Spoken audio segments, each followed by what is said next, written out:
I'm muted. I noticed it this time, though. Oh ho.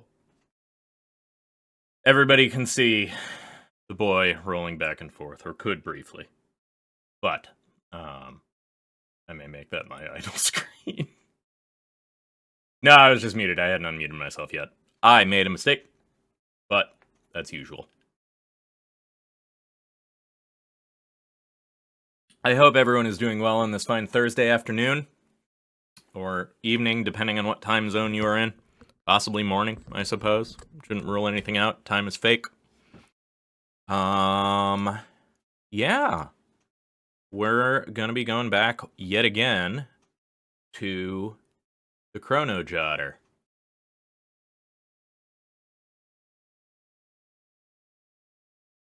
Cat's on a roll. Yeah. Oh yeah, no, that's her. No, that was just that was me. I mute it while I'm like pouring coffee and moving crap around on my desk so that it doesn't get picked up, and then occasionally I'm dumb and forget to unmute it. But that's neither here nor there. And yeah. Last time we had a lot of fun bonding experiences. We remembered that one of the people who was at our at this murder school was our former teacher, who has been like youngified and brought to this weird pocket dimension kind of thing. That was a strange revelation. And then a girl's neck got straight up twisted all the way around. Tama Indo was the victim. And that was where we ended last time. Yeah, and I think... Oh, I need to go to the game cam. Which was briefly the cat cam. Pull that one back up, just because... Everyone, I think, should see him roll. At least once. This is what I have to deal with. This little bastard. My producer.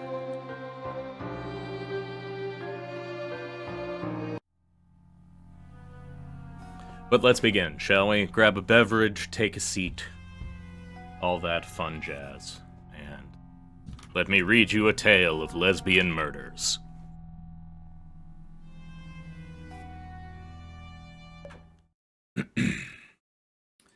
We were just about to begin investigating the corpse. The body is in very peculiar condition. I might be able to get a lot of clues from it. Alright, well, let's start by taking a look at her front. Ron knelt on the floor in front of Tama and looked up for a closer inspection. Tama Indo's blood had soaked through all of her clothes. Ron reached out and squeezed her collar and managed to squeeze liquid blood out of it like a sponge. Massive blood loss with blood spatters all over the clothes. It's consistent with this method of murder. Probably related to the state that Indo was in when the culprit killed her. Her wrist? She's been bound. The skin of Tama's wrists had split, revealing blood-red muscles underneath. The remaining intact skin near the wounds were heavily inflamed. Those markings look like they were left by ropes. Ron nodded. The markings on the wrist are quite irregular. They look like scratches from repeated abrasion. If we had a real coroner, they could figure out if the wounds had been made before or after death. Unfortunately, we don't. They were made when she was alive, right? The wounds look like they were caused by struggling. I thought of that too, but if the victim tied up Tama's hands and then dragged her away, that would be a different story.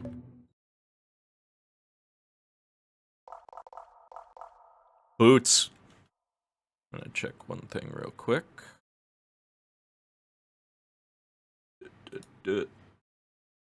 That back up. Perfect. Delightful. Howdy, Ava. Welcome in. We're investigating a body. You just got here. You got here just in time. You haven't missed much. We found out her wrists were tied and her head sure was turned all the way around. Ron half knelt on the... Come on. Ron half knelt on the floor, leaning over to get a look at the soles of Tama's shoes. Very clean. Normally you'd think that, since it rained outside, the shoes ought to be quite dirty. She straightened herself and picked a boot up by the sole. She felt something soft and wet in the palm of her hand. She looked at it.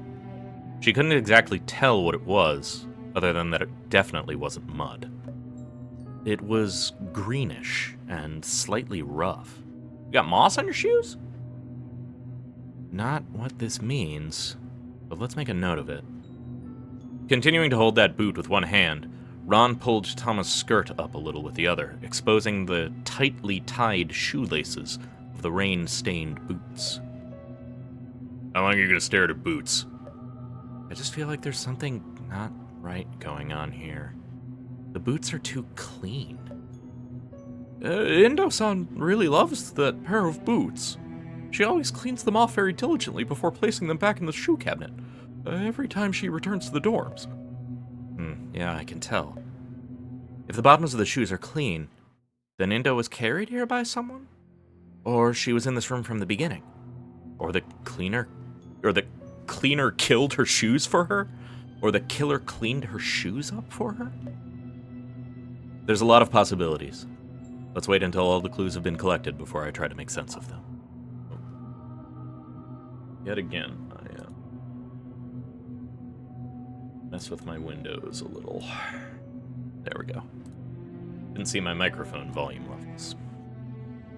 And I need to know if I'm blowing my mic out 24/7. I'm sure you guys would let me know, but...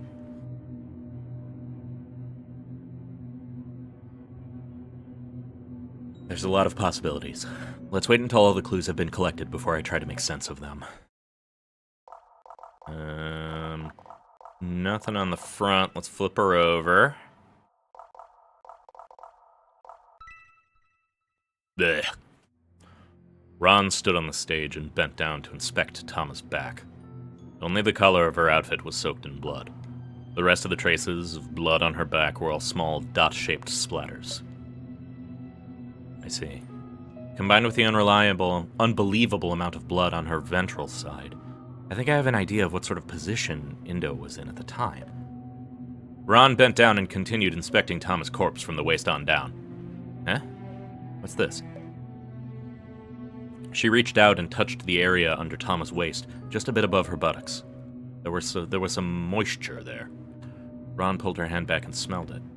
Smell of grass? Plants, for sure. Wow, Rachan really is a dog person, huh? You might as well drop the person part if that's the metaphor you're going with. Ron stood up, mentally reconstructing the position that Tama must have died in. And the face. Ron stood behind Tama, but despite this, she was looking right into Tama's face.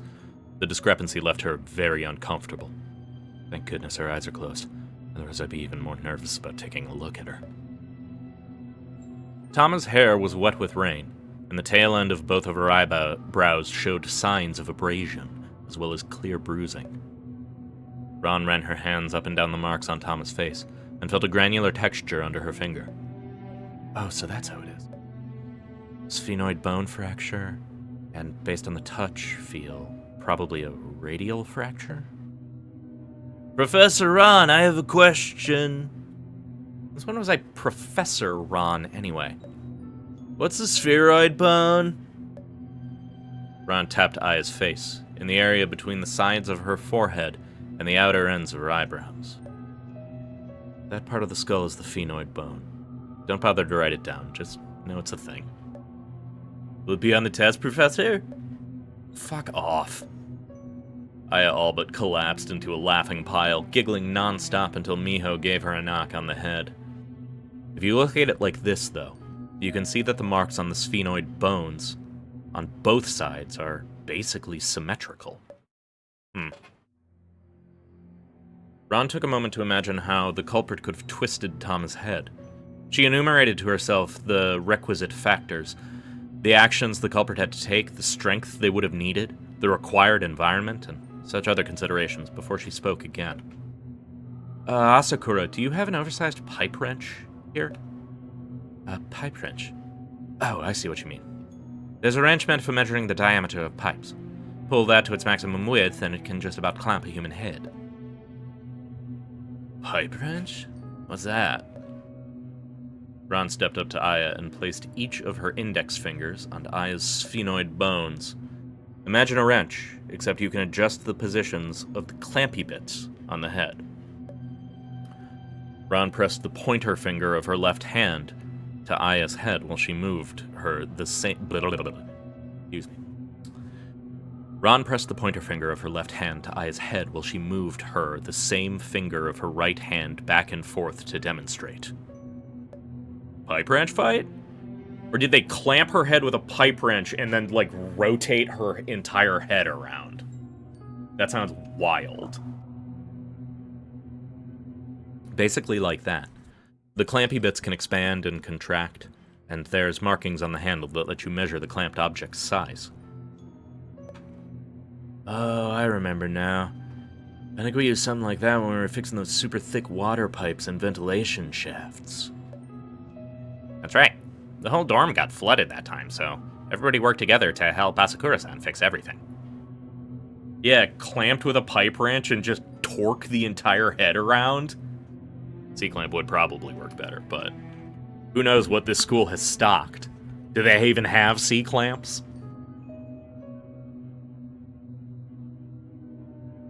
Sometimes murderers just gotta work with what they got. That's right. The whole dorm got flooded that time, so everybody worked together to help Asakura-san fix everything. Ron lowered her hands and folded her arms across her chest. Then we'll have to check the tool room after that. If there's a big enough pipe wrench there, it should be possible to twist someone's head that way.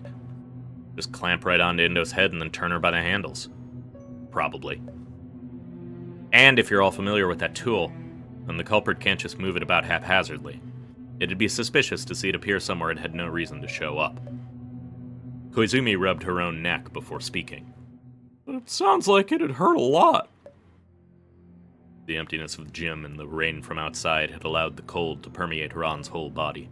After scanning the other students' expressions, she gave a careful answer. This is giving When They Cry vibes, and honestly, the only missing thing is the time shenanigans. Well, Ava, I've got great news for you. It's called the Chrono Jotter. I believe that time shenanigans will be happening. And they already sort of have, because our teacher has been youngified and sent back in time. And Tama Indo, this girl who got her whole ass head torqued around, is like from 1910. And like doesn't, like has only like recently just adapted to like what phones are and shit like that. Yeah, it's, we're in the shit, Ava. We're in the shit. It's unhinged as hell in here. I love it.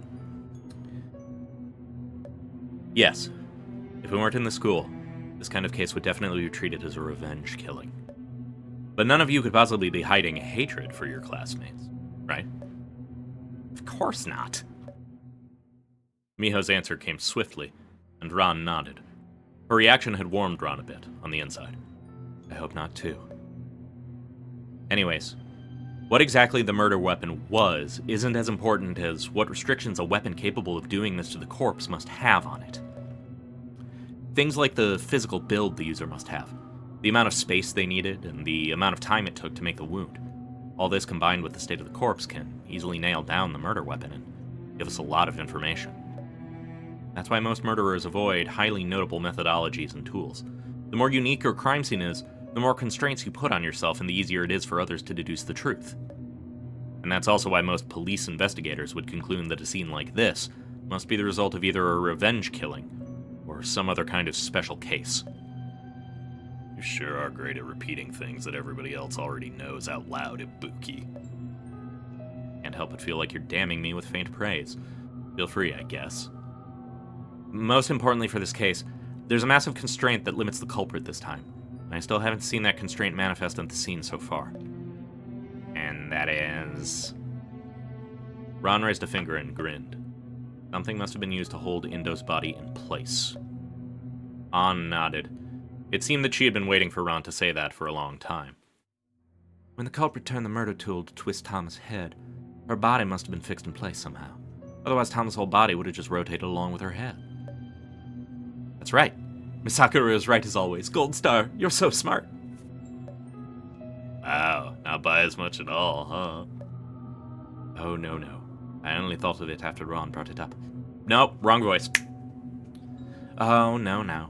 I only thought of it after Ron brought it up. Ron's the real genius here. Well, everything I learned from you, Miss Sakura, so you're the actual genius here. Yes, you're all geniuses. Can we just move on already? Anything else that needs to be said about the murder implement? Actually, that's it. There must have been some sort of body affixing thing, but there's nothing like that around here, so the corpse must have been moved here. And the murder method was definitely a complete forced rotation of her head. That's about it. How terrifying. Must have been grueling for both the murderer and Indo-san. I'm more worried that the culprit enjoyed it. That's a wild leap, Ron. I don't know where you got that. Are you about to explain where you got that? Huh? What's this? Ron noticed that there was a slight bulge to Tama's right cheek. When you compared it to the left cheek, the difference was clear. Pressing a hand to Tama's face, Ron thought she could feel something in Tama's mouth cavity. What's wrong? I don't know. Just in case, I'll check it out. Ron pressed her right thumb into Tama's mouth and started fumbling around with it. It wasn't very effective, though, so she put her pointer finger in as well and slowly pulled Tama's mouth open. Buki, what the hell are you doing? Nothing, just... Miss Sakura, could you help shine a light in here, please? Alright. An pulled out her phone and turned on the flashlight. The two of them pressed their heads close to look into Tama's mouth, as though they were dentist and assistant. Oh, this is... Tama's tongue had snapped at almost a right angle, bending towards the right side of her mouth cavity and causing her cheek to bulge slightly. Why would her tongue be in a shape like this? Let's see... Ron reached out with the index finger of her left hand and repeatedly massaged Tama's tongue. No, seriously, what the hell? Koizumi had covered her mouth for some reason and was blushing fiercely. Damn, Professor Ibuki. Makoto heard the commotion and looked up, but quickly lowered her head again. Shush, I've almost got it. Ron extracted her finger, now coated in saliva, from Tama's mouth. Koizumi immediately hobbled over and brought her a handkerchief. Here, Ibuki-san. Oh, thanks. Ron took the handkerchief and wiped her off her hand as she spoke. I figured it out. Indo's hyoid bone was broken, and since the tongue itself is a highly flexible and tensile muscle, it contracted under the high tension, snapping the muscle, which caused the tongue to flop to one side like that. So, what does this imply, exactly? Now let me check something else. After Ron finished wiping her hand, Koizumi tried to retrieve her handkerchief, but Ron motioned for her to hold on. Then, Ron bent down and took a detailed look at Tama's neck. The neck muscles have clumped together after they were snapped. Mass is too thick. Because apparently her tongue has just snapped sideways to the half at, like, a bent right angle. I don't know why we're just fumbling around in it, but our character seems to have an agenda and a purpose for it. Ron tried to peel open the layers upon layers of muscle, but only got blood all over her hands for her trouble. Damn, no good. The muscles are in her way. Can't see the cervical vertebrae. Has Ron actually lost her arm, or was that just a thing Ron said? That's just a thing Ron said. She has both of her arms. Like, we've seen that, I believe. We've seen her body, because we saw her laying, or sitting next to Koizumi when they were under the tree, and she very much had 2 arms. That was apparently a thing that had happened to her at one point, and she just got better? Unclear. If Endo's C2 or C3 vertebrae were dislocated, that plus the situation with the tongue would basically be enough to confirm that she was strangled while alive. Makes me wonder how long it takes saliva to dry up after death, if it even does. Yeah, I don't know, Pegasus Bat Spider. Like, because there's that whole, like, your fingernails and hair keep growing for a bit after you die because of, like, the keratin process and all of that, but I have no idea how saliva and, like, glandular activity would continue after death. Interesting. She clearly has other injuries on her, though. Right. So it's very possible that the strangling was just to render Endo unconscious, rather than to kill her immediately. Manual strangulation can be a bit challenging, but there's still some of us here who could pull it off. With the aid of ropes, any of us could have strangled Endo. Yeah, Ava and Scoop, I think you probably are right, but I'm not confident enough to say that for a fact, you know? Yeah. Hyoid bone fracture and vertebral dislocation are commonly seen on the corpses of those who died from hanging or strangulation, and it's commonplace to diagnose the cause of death based directly on those factors. Even if there really is a problem with the vertebrae, it might have been caused by the twisting of the head. And that would leave completely different markings from that of strangulation. All we need to do is cut the neck open and see. We can't do a proper autopsy, but cutting the corpse open shouldn't be a big issue, right? Run through that last question at Miho, who nodded in response. Y'all are just super chill with cutting open a corpse. Cool. Sure. I've done incisions like that a few times before. It, won't be a problem. Oh, you even got experience with this, huh? Then once we're done investigating the corpse, we can take her out back and start cutting. First time we dissected a corpse, it was mine, you know? That means I can confirm that Miho has been inside me at least once before. As if I had any interest other than to get you back as soon as I could. I grew up so many times because of it. It's a problem, though. Why did the culprit have to choke Endo out? Was it just to prevent her from resisting? It's possible. Maybe this whole horrifying neck-twisting situation was actually intended to cover up the signs that she'd been killed by strangulation. Let's wait until Takei's done her autopsy before we come to any conclusions. Despite her condition, Endo's face still remains adorable. What the fuck, Ron? Come on.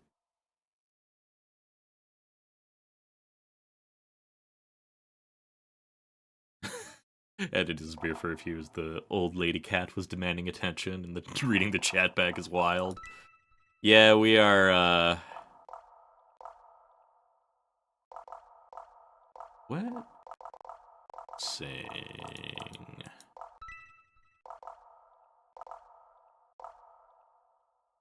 Hello. Oh, there's the X in the... what I'm missing is the button. I'm gonna give myself a little bit of slack there. My mic arm is directly in front of where that is, so I can't really see that part of the screen. That's why I put my my head box there too. And that's all the evidence that the corpse can give us now. Next up, I'll have to ask everyone where they were at the time of the incident. Tama must have died between the last time you saw her and, well, just now when we discovered her corpse. Massive span of time. It doesn't matter. We don't need to confirm the culprit immediately. We can use all the clues provided by the corpse and slowly implement new restrictions that eliminate potential culprits one by one. Ron folded her arms in front of her chest, leaned by the edge of the stage, and spoke. I'll start. After Endo and I split up, I went right back to the dormitory and spent some time alone with Miss Sakura before going downstairs and having tea with Yuruno and the others. No, wait. There's a hidden assumption that you're smuggling in here, which is that you and Indo actually split up at all. For all we know, you killed her right then and used her phone to text Asakura. I don't know. She's like a for-real detective. I guess it's because she's been trying to track down on Sakura for 4 years. Might be the implication of how she's picked up a lot of these detective capabilities. The thing I really like is how good Yuruno is at just shutting her down for being the, like, kind of butch meathead archetype. She's really good at just being like, no, you're full of shit, back this up and explain it. And I really like that for her. Why murder expertise? Wasn't Aunt Sakura presumed dead? I feel like that was the case. I don't know why she's really good at, like, autopsies and shit. Yeah, she's just a true crime girly.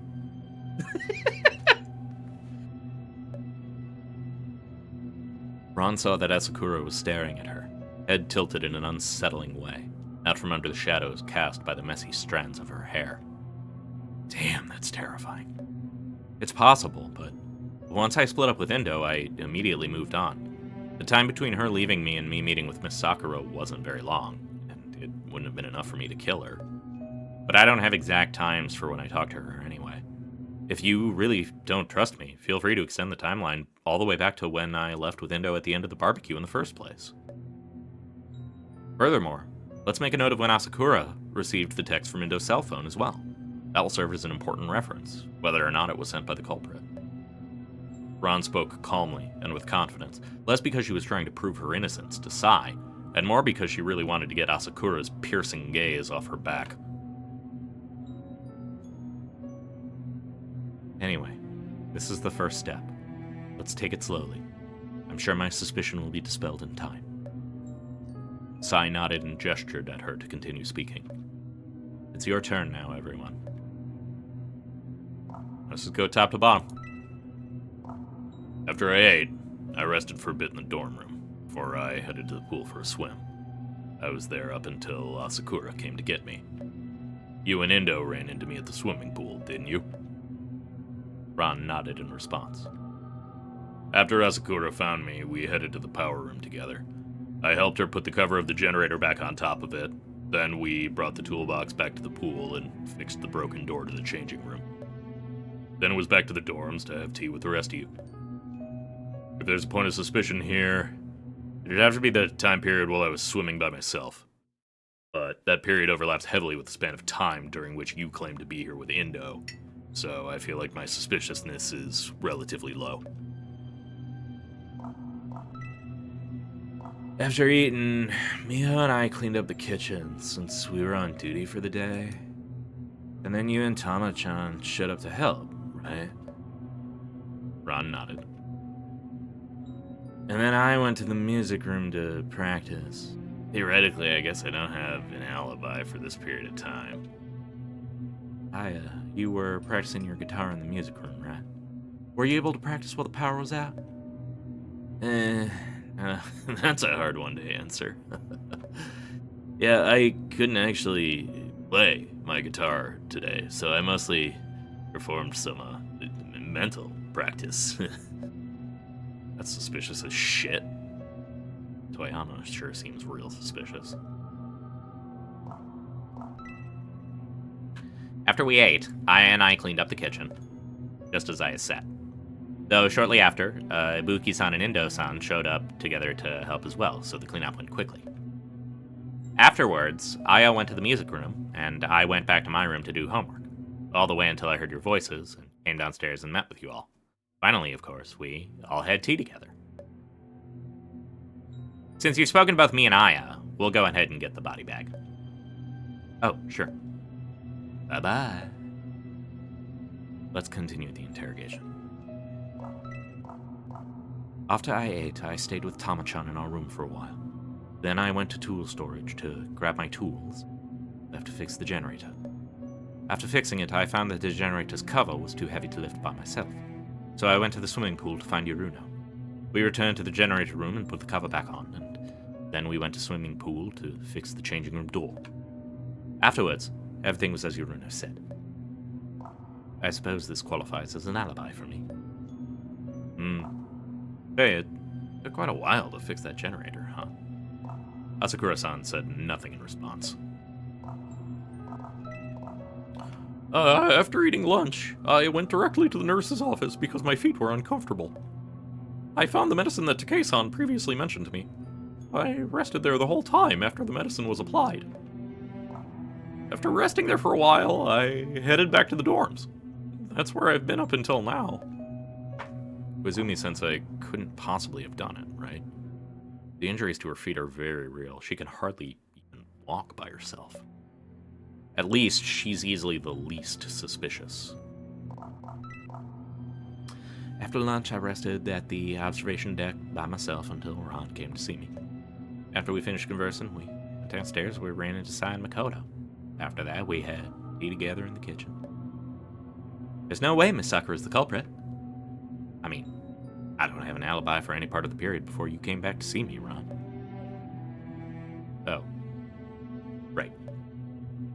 Well, so far it looks like nobody's completely free of suspicion.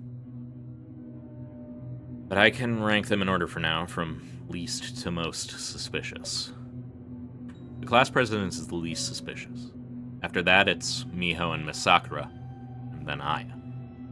The two that I'm most suspicious of are Asakura and Sai. Of course, this only takes into account the alibis. A holistic analysis performed later might cause the order to change again, but let's table that until later. Let's wait until we collect all the clues from investigating that we can. We haven't reached the point where we need to pin all of our hopes on pure deductive reasoning and logic yet. Back to the eavesdropping. Asakura, once the body bag's here, we'll put the corpse in together. Come on, just say something. I heard you. Have you finished interrogating everyone? We brought the body back. Yeah, we just finished. Sai stepped forward and took the body bag, calling to Asakura. Asakura, come give me a hand. From the other side, Asakura heard Sai's call, stood up, and stepped to the stage. Sai was waiting at the bottom of the stage, holding the body bag on the floor with its opening facing up. Asakura stood between Tama's back, placed her arms through Tama's armpits, picked her corpse up, and slowly deposited it into the bag. From Asakura's perspective, he must be staring right into Indo's face. The two of them didn't need to use a lot of effort to seal the corpse in the body bag. Sai picked the body bag up in a princess carry and handed it to Asakura. And then I'll go with Asakura-san to deliver the body, and try cutting open her neck to get a better look, as Ibuki-san suggested. I'm coming too, Miho. I'd like to head back to the dorms to organize my thoughts and make some notes. There's so many things to ponder. How about you, Yuruno? Sai wiped the dust off her hands as she spoke. I'm gonna do some investigation and see if I can't clear suspicion for myself. Wanna come with me, Ibuki? Forget it. I'm investigating with Miss Sakura. I don't know what I was expecting. Miss Sakura, let's go look for the original scene of the crime. The place where Indo's body was affixed. Sure. Let's visit some locations that might have clues along the way as well.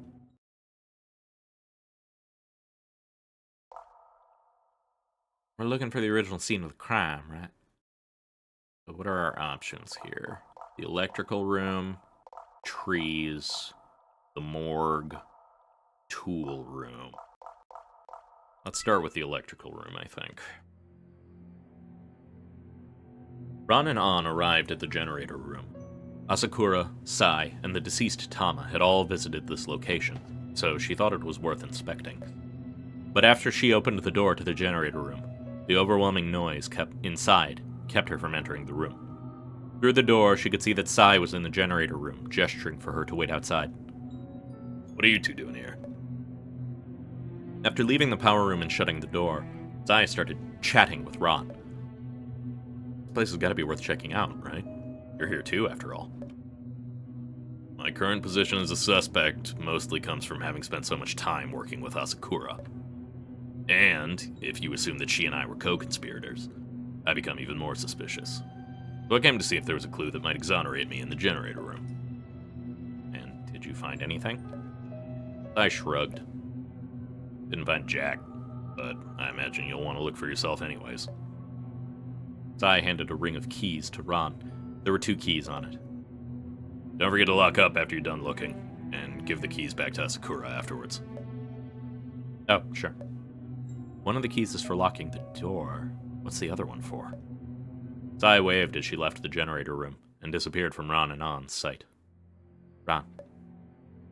Hearing An call out to her, Ron immediately turned her eager gaze onto An. You think Sai came here to get rid of evidence? Oh, I consider that too, but probably not. After all, before we departed, she asked me if I'd like to come with. If I'd said yes, she'd have been totally exposed. An held her hands behind her back as she turned to look at Ron. Sakura's face is just so overwhelmingly beautiful. But she could probably guess that you were going to refuse and go with me instead, though. Matt? Ron's eyes widened, and she turned her gaze towards the direction that Sai had departed in. Yeah, maybe. In any case, let's just check the power room for now. Let's go. There's a lot of noise. Let's finish investigating quickly and leave. In the center of the generator room, an old-fashioned electric generator with a tarnished copper shell rumbled loudly. It showed signs of rust all over itself.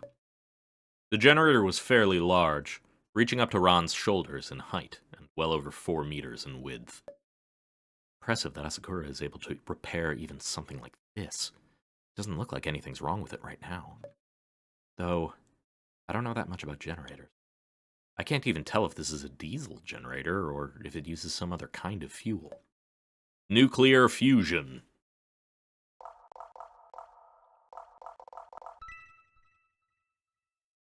On the left side of the generator room was a small door wide enough for a single person to pass through. Ron approached the door and turned the handle, and found that it was locked. And the second key was for this door, then. Ron used the other key on the keyring to unlock the door. Behind the door was a narrow storage space.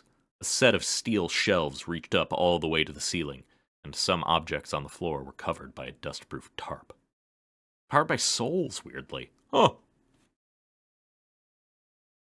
I wonder what the warning labels on a soul-powered generator would look like. Bit crowded with 2 of us in here. Ron scanned the room. Various spare parts for the generator occupied the shelves, but she didn't spot a screwdriver or any similar tools among them. Just a place to store spare parts, I guess, though. Ron had noticed, as soon as she entered the room, that the dust was distributed in a strange way. The walls and floors were very clean, with very little dust, but there was plenty of dust on the shelves. One of the stacks of tarps practically stood out. There was clinging dust everywhere on and around the stack, except for the tarp on the top of the pile, which was quite clean. Someone must have taken the tarp that was originally on top, then.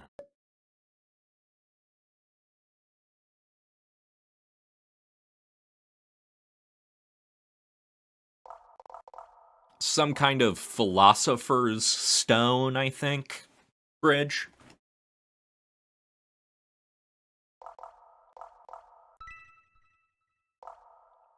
Those philosophers and their geological objects. Ron pulled away the tarp on the floor, revealing a coil of cables. Sure are a lot of them. Just like they said, the school is amply supplied with more or less every possible thing that they could ever need. But if a real disaster ever took place, would Asakura really be able to replace the school's power cables? Full Metal Alchemist. Full Metal Alchemist.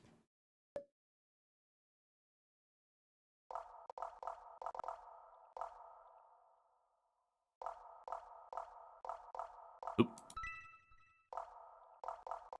We are done here. Is it time to leave the generator room?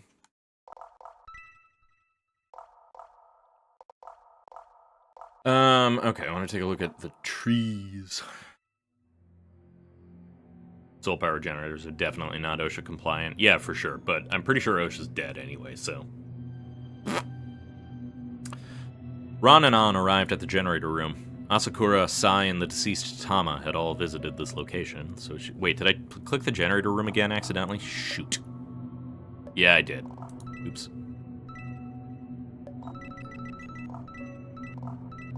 Can I skip this? Oh, come on. There we go.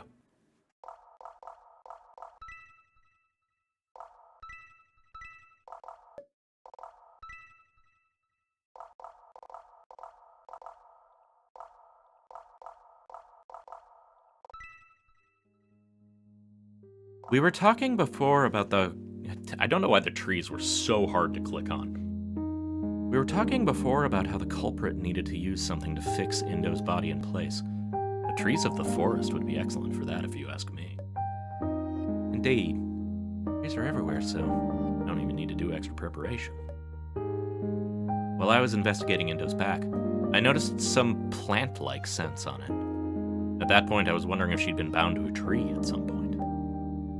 Why didn't you tell everyone back then? I thought of it, but I was afraid that that'd make the culprit realize I was onto them and try to destroy the evidence.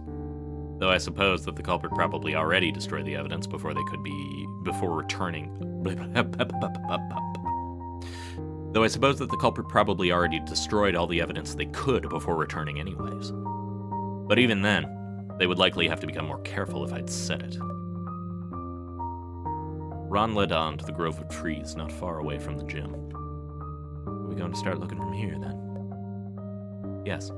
This is relatively close to the gym, so the probability that the culprit struck here is higher.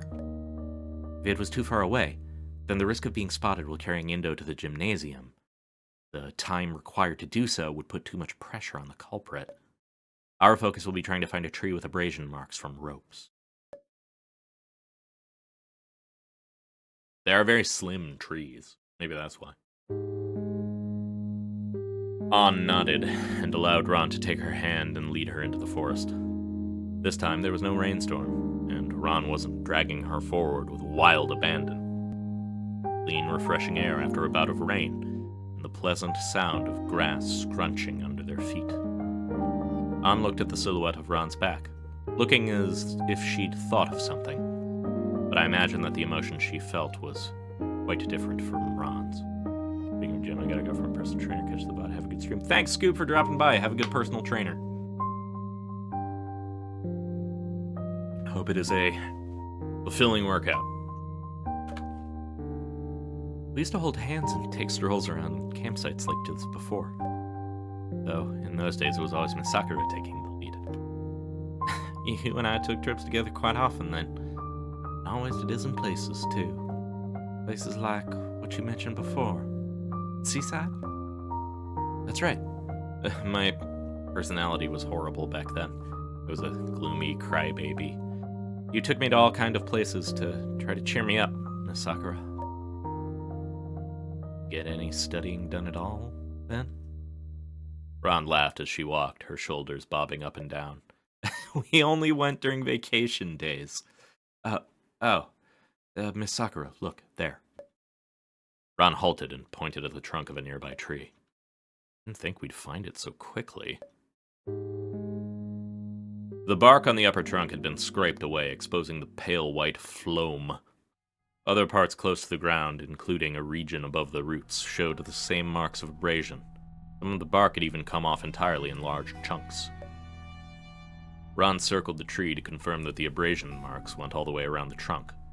She imagined how the scene must have looked, as the ropes were tied to the trunk and then used to raise Tama up. She knelt down and found that the puddles of mud on the ground were full of rainwater and blood.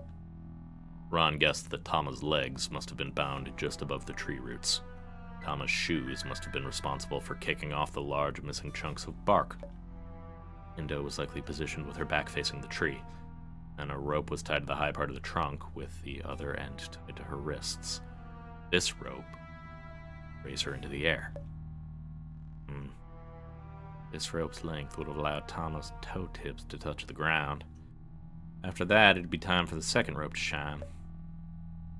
The second rope was used to tie her legs into the trunk of the tree, just above the ground. That way, the first rope, which was longer, would cause Indo to dangle forwards, suspended diagonally in midair. But if that was the case, if Tama began struggling, she'd be swinging back and forth, wouldn't she? That's right. I suspect this is why the culprit choked her out, or one of the reasons why. Tama was probably very compliant at first, since she was unconscious. Once the pain had increased to the point where she could wake up and start struggling, her head had probably already been twisted to an irreversible degree. Ron covered her mouth. She could tell that her voice was trembling. Of course, Ron had witnessed many worse ways to die than this. This wasn't the same. Was it just because Tama Indo was so adorable? Or was it because of the sheer amount of manual operation required by this murder method? She didn't have a clear answer, and her ignorance left her uncomfortably anxious.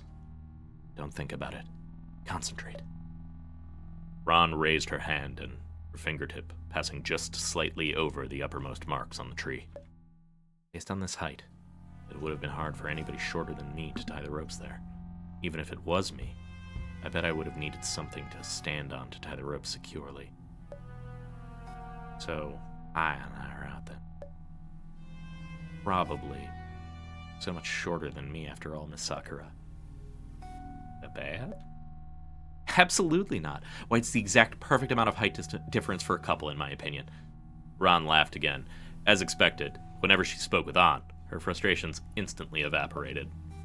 Anyway, it's not just that the height is needed to tie the ropes. After the culprit placed the pipe wrench on Indo's head, they had to rotate it a whole 540 degrees. That meant that, at some point, the wrench had to be pointing straight up. And if the culprit wasn't tall enough, they might not be able to reach the far end of the wrench's handle, which would make it quite difficult for them to continue. What a cruel and complicated method, though. If the culprit wasn't motivated by hatred, why wouldn't they have just gone with something simpler? Could it really be? Let's not worry about the why for now. No matter what the culprit was thinking, the facts remain the facts. All we need to do is use them to find the truth. Right. Then we can definitely be certain that this was the original scene of the crime. After that, the culprit, after killing Tama, had to move her body to the gym. That disqualifies Koizumi, whose injuries would make it impractical for her to commit such a complex murder. Even if she'd somehow endured the pain with sheer willpower, she'd have showed some sign of discomfort while we were having tea together. She had no signs of moisture on her body either, and she didn't seem particularly uncomfortable. If she was just acting, or if she left herself enough spare time to recover from her exhaustion, well, then we'd be looking at a really complex situation. Feels like we found a lot of clues at once. Yeah. We'll have to find some time to sort through all of them later.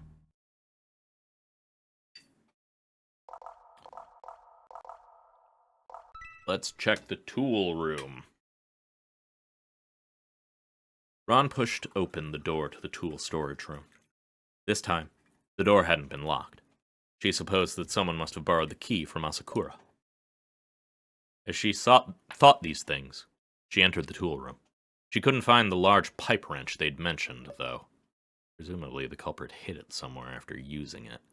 If they ran into somebody on the way while returning it, that would have been an awkward conversation. If the culprit really did encounter someone, maybe she'd just kill the witness as well. Ron immediately turned to look outside of the tool room. Thankfully, nobody was there. Then, let's get out of here quickly, Miss Sakura. I believe that only leaves the morgue. So this is where the morgue is, huh? Indo hadn't brought me here yet. Anna had brought Ron to a room in the corner of the school building. There were no desks here, just steel beds and some tools for dissections. The body bag had been folded neatly and set to one side. A white cloth covered Tama Indo's face. Her neck had been cut open, and her head rotated back to its normal orientation. Neither Miho nor Aya were present, only Asakura alone. Hard to start the conversation. So, it's just you? The two of them have also gone to look for the original scene of the crime. No.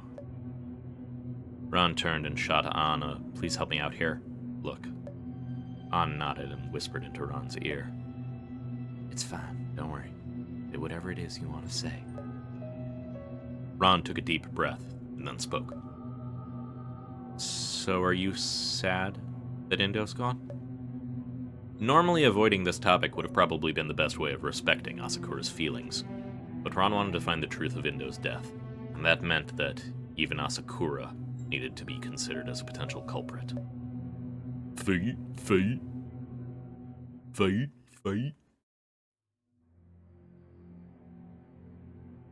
These feet contain clues. Asakura raised her eyes and looked at Ron.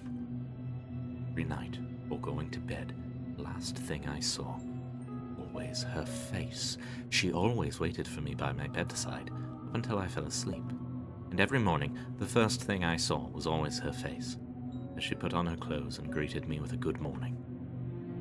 Ron listened patiently, waiting for Asakura to finish waxing rhapsodic about Tama.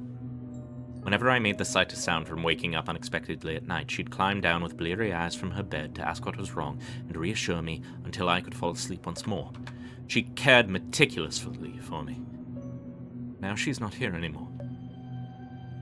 She hadn't given a direct answer to Ron's question, but Ron got the point. Or this. Has Indo ever been killed before? Asakura nodded, and Ron nodded back, deciding not to ask about it any further. She approached the bed. The surgical lamp cast a waxy pallor over the skin of Tama's corpse, clearly revealing the wound. So the vertebrae were dislocated after all. That means she was strangled to the point of unconsciousness. Well, she was still alive, and the cracks and scrapes here were left when her neck was twisted. Ron pulled the cloth off Tama, revealing her naked body underneath. Ron looked over it a few times, but couldn't find any unexpected wounds. Ron raised her head, looked at Asakura, and hesitated a bit before speaking. So, we'll be going now? Asakura nodded, and Ron pulled An out of the morgue.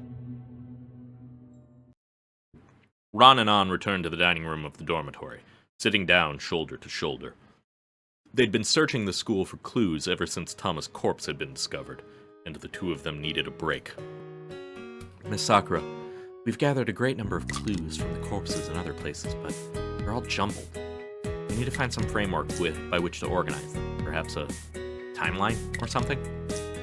Less thinking, more dinner.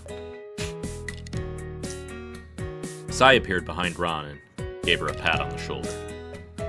Dinner already? Time has really flown.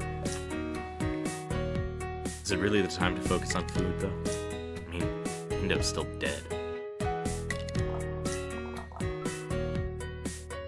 Excuse me, I have to turn the volume down a little bit. It's weirdly loud here. Perhaps some sort of conspiracy board. Well, if you've already figured the answer out, feel free to announce it before we eat. Sai walked towards the stove as she spoke. If you can't, then set it aside for now so you can eat properly. Otherwise you'll collapse in hunger, and then we'll have to take care of you as well. Suppose you're right. Except that it won't be any of you doing it, because I will only accept Miss Sakura's lovely ministrations. Ron had just finished speaking when she heard footsteps approaching the dining room, one after another. Ron-chan's already here, eh? Were you looking forward to dinner that much? Just a coincidence. After Aya entered the dining room, the other students gradually arrived as well. On the other side, Sai had already started up the stove and begun to prepare dinner. Ron used this period of time to exchange ideas and clues with others. Miho and Aya had found the original scene of the crime as well, but they hadn't discovered anything that Ron hadn't. Koizumi's difficulties with walking had made it difficult for her to find clues, though, and she had little to contribute. She mostly just listened to the ideas that Miho and Ron were putting out.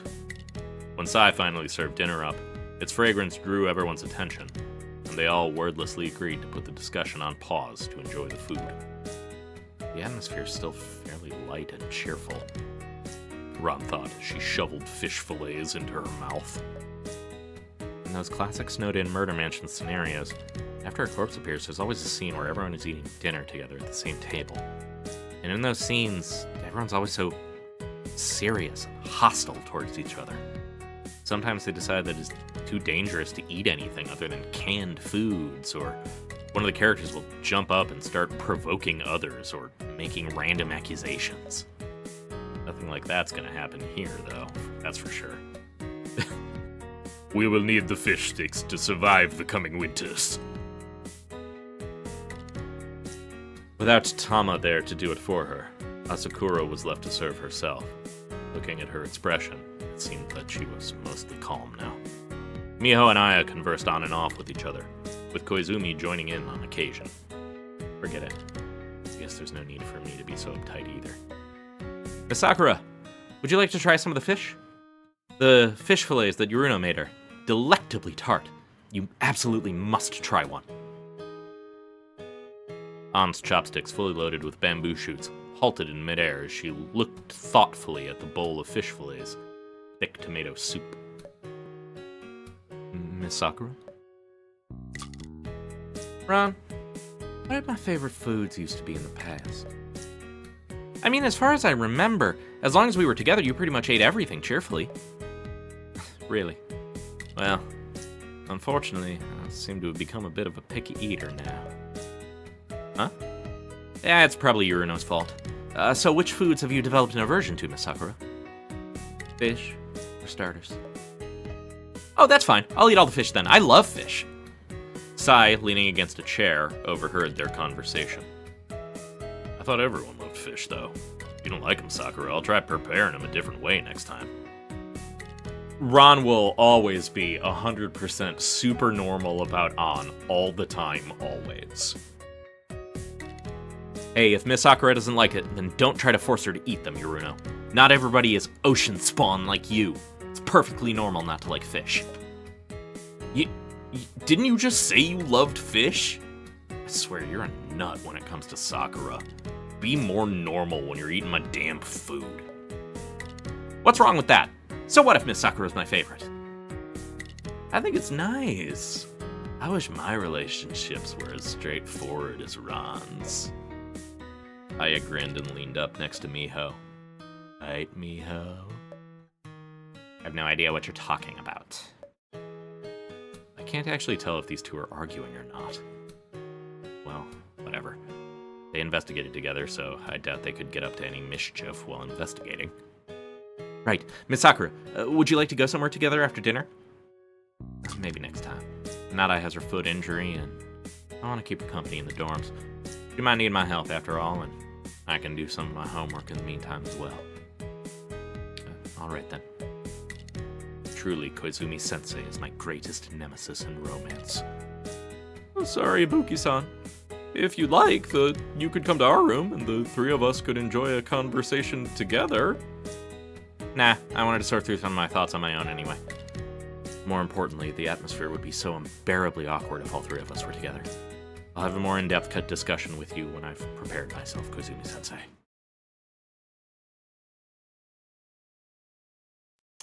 It's bath time.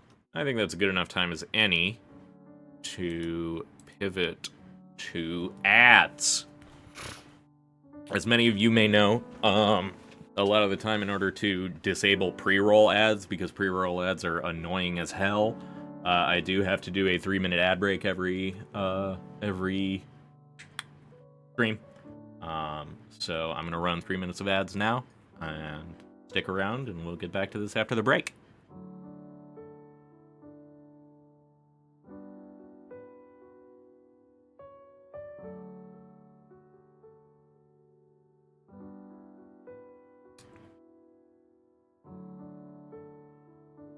Oh boy. Oh, I also found out that I'm stupid as hell. For folks who are still here. When I was like, oh man, I wonder who this cool motorcycle chick is. This is Yuruno. This is Sai. This is just a different person. It's Yuruno, but like, it seems to be called like Tiger Yuruno. but it's like a variant on it. I noticed that there's a Halloween Sakura as well. So this is just a variant on Yuruno. It's just the same damn woman. I'm a dummy.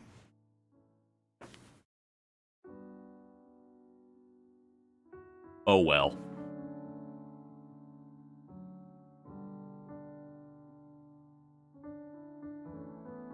God, I am so tired, y'all. It is one of those damn days.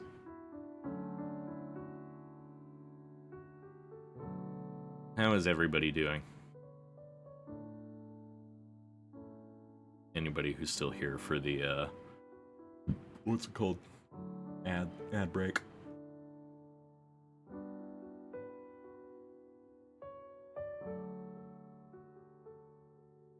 I don't know where my executive producer went. Sleepy. Yeah, dude.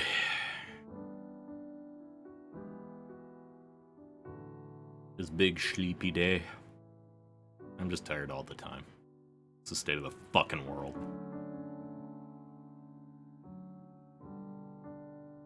The state of the world, the state of depression. Oh, your heat dropped? Thank hell.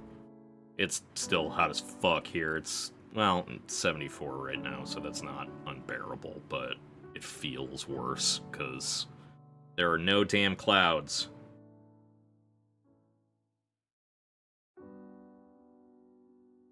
So everything is just grilling constantly. I hate the summer, man. Summer fucking sucks. Worst time of the year. Ugh. That's horrible, Bridge.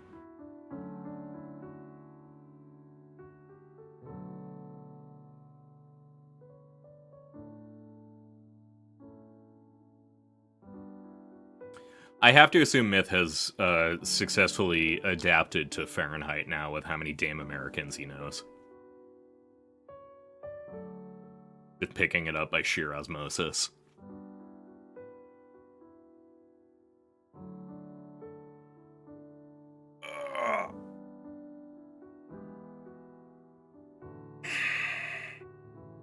Oh no. Fair enough. Fahrenheit's one of the few things where I think that the imperial system is actually better than Celsius for readability and general use. Like, Celsius has value, of course, in, like, you know, eating and, like, I don't know, scientific usage. But I think for general day-to-day uses, Fahrenheit gets the granularity across better. What I think we should actually use is fucking Kelvin. I want to start saying it's like 290 degrees. Kelvin. Use Fahrenheit for cooking? That's fascinating. Interesting. I wonder why that is. I'm so curious about systems and metric systems and things like that, and how all that develops. It's just such an interesting thing. Yeah, Kelvin is just funny. Oh, looks like the ads are done. Excellent, excellent. Welcome back, everybody who got trapped by the ads. We were talking about temperatures and Kelvin. You missed nothing.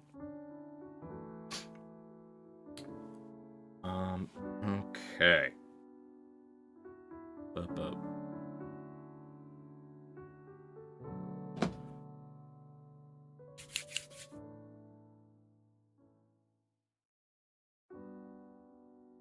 Oh yeah, that does make sense.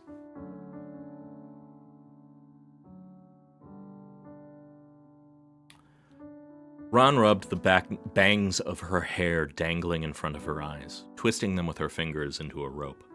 She stared at the tips of her bangs to concentrate as she sorted through the clues to the case in her mind. It's not right, is it? She let go of her hair and the waterlogged strands slowly drifted back apart. But what if someone died? It wasn't Miss Sakura, after all. Why am I working so hard to solve the case for them? But just because I find it unlikable? If it were any of the others, would I be perfectly fine with ignoring the whole thing? Ron allowed her body to slide into the water and raised her head to look at the mist-shrouded ceiling. Ron, am I the baddie? Or am I just doing this because I enjoy the deductive process itself? My top priority is to retrieve Miss Sakura's memories so that I can take her away from here. But the situation has now become much more complex than I'd imagined, given what I know about Koizumi-sensei. For example, what would happen if I tried to take Indo away from here? Would she just turn into a skeleton? If I took Koizumi-sensei out of here, would she age up instantly? Ugh. Ron shouted as she buried her face into the water. What do I do, Miss Sakura? I can't figure it out. After Ron reached the limits of her ability to hold her breath, she lifted her face from the water, taking large mouthfuls of air as she wiped away the water on her face with her hand. Then she saw Asakura standing in the bathroom. Ah! You scared me. I don't suppose I could join the bath with you? Well, you're already here. Like I can kick you out or anything. Ho ho ho. My dastardly plan has worked. Asakura took a place under the shower head and began to wash herself. Ron slid backwards, pulling herself closer to the edge of the bath to put distance between herself and Asakura. Say something to Asakura. But what? It'd be awkward for two people to take a bath together without either of them saying anything. I don't want to leave yet. I'm only just soaked for a few minutes, but when it comes to topics that I can talk to Asakura about... Ron suddenly realized that it was more or less impossible to avoid bringing up Tama when talking to Asakura. And likewise, somehow every conversation she had with Tama always came back around to the topic of Asakura, intentionally or unintentionally. Their relationship seems like it differs slightly from ordinary friendship. Yeah, they're dating. Fucking duh. So, how'd you get together with Indo in the first place? Asakura couldn't help but laugh out loud. As she washed some suds out of her hair, she answered, Ha! Wouldn't a normal person try to respect my feelings at a time like this? I forced myself to respect your feelings for like several whole minutes already. I think I've done my due diligence. That cracked her up for a good while again. That's one of the things I like about you. Asakura slid into the bath, letting her long hair settle over her chest. Ron felt like this side of Asakura was very different from the other one that she usually projected. Asakura seems like she's softened up a lot, though there's still something weird about it. Tama and I are just acclimated to each other. Initially it was because we were assigned to the same dorm, and I wanted to have good relations with my roommate. But she was just way too proactive about it. And you found that annoying? Finale from a murder camp game is an hour and a half. Good luck with your finale, Ava. I hope it's a blast. Thank you, and thank you for dropping by. Are you trying to take me into saying something I shouldn't, Ibuki-san? What? No, of course not. I'll take your word for it, then. I've never thought that Tama was annoying. She's so precious, after all, and she's always very considerate about my feelings, so we never had any problems. Asakura raised her hand and brushed her dangling bangs out of her eyes. Since I have such a strong relationship with Tama, nobody believes I'd ever do something so horrible to Tama. But the culprit's trying to play a level above us all and trying to frame me by doing something I'd never do. Even a less painful method would still work if they were trying to frame you, right?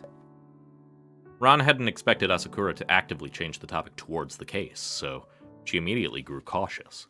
After all, to the others, Ron herself was also a potential suspect. Seriously, let's just skip all the she knew that I knew that she knew that I knew nonsense. Asakura nodded as she laughed. Apparently, she quite liked Ron's blunt way of speaking. You're far more interesting than Tama and myself, though. You know that. Makoto had smoothly changed the topic once again.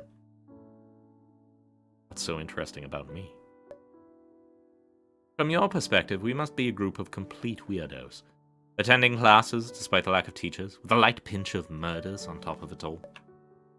Yeah, like, I seriously don't even know if you're going to be able to take your college entrance exams at all. Yeah, sure. College entry exam. Ever since I got back my memories about Koizumi's, I've decided that it's not likely that any of the students here are the true mastermind behind all of this. They're probably victims of the situation, just like me. But I can't say that there's no mastermind either. I've encountered situations like this one in the past, but they usually turned out to be more like natural phenomena than anything else, with a total lack of self-awareness. But this situation's particularly complicated. There are rules and conditions everywhere. It's hard to believe that this is a completely non-conscious anomaly. Wait, maybe the supposed complexity is just my subjective perception? Maybe to this anomalous environment, it's just satisfying one simple criterion that leads to the present situation as it is now. Like, say, it took an existing complex structure and used that as a blueprint. Ron's experience with the model of 10,000 flashed through her mind, giving her fresh inspiration. The fucking what? God damn it, not again. The model of 10,000 humans?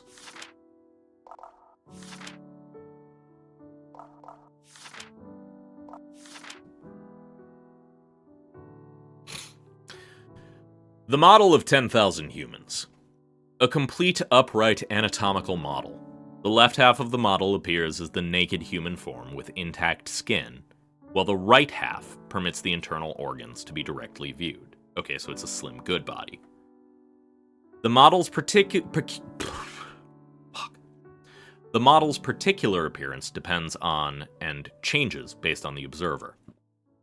No matter how many people simultaneously observe the model, they only perceive the model as being modeled after being indistinguishable from their own body. Furthermore, the organs of the model will reflect in real time the statuses of the corresponding organs of the observer. Examples of this include the beat of the heart, the movements of the eye, and any diseases of the internal organs. If the model is intentionally touched, the toucher will feel the same touch on the corresponding part of their body. The organs of the model can be removed so as to permit convenient observation of organs before concealed behind other organs. Ron Ibuki once brought a certain person, the details of which are unclear due to Ron's memory loss, before the model of the 10,000 and used that person's hand to take a photo, allowing her to capture that person's model. She received a great inspiration from this. What?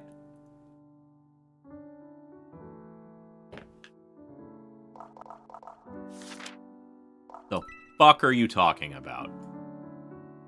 Wow, Yoruna was right. You really do just suddenly stop talking randomly in the middle of conversations. Just thinking about stuff. Ron inscribed the ideas she'd just had deeply into her mind. See, it's stuff like this that makes us feel like you're the weirdest one out of all of us. Me? I feel like I'm completely normal. Yeah? Think about it.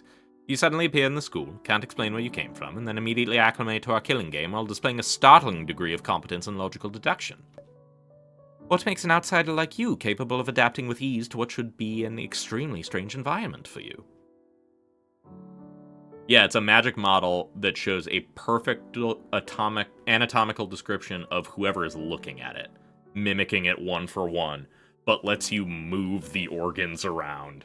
But you feel it, apparently, which is horrific. And I guess she was able to capture someone's likeness in it, somehow. Perhaps you're able to remain so calm, only because you know some things that none of the rest of us know. Ron hadn't expected that Asakura would suddenly press her on these things. Here. Ron didn't know the answer to some of Asakura's questions herself. But as far as the ones that she could answer went, Ron didn't want to, until she could confirm that the other students were victims of the situation just like her. I'm only staying here to get Miss Sakura's memories back. I'm pretty sure her memory loss has something to do with this school. That's the only reason why I'm forcing myself to accept the way you people live. If I spent all my time freaking out about everything and jumping at shadows, I wouldn't be able to help Miss Sakura.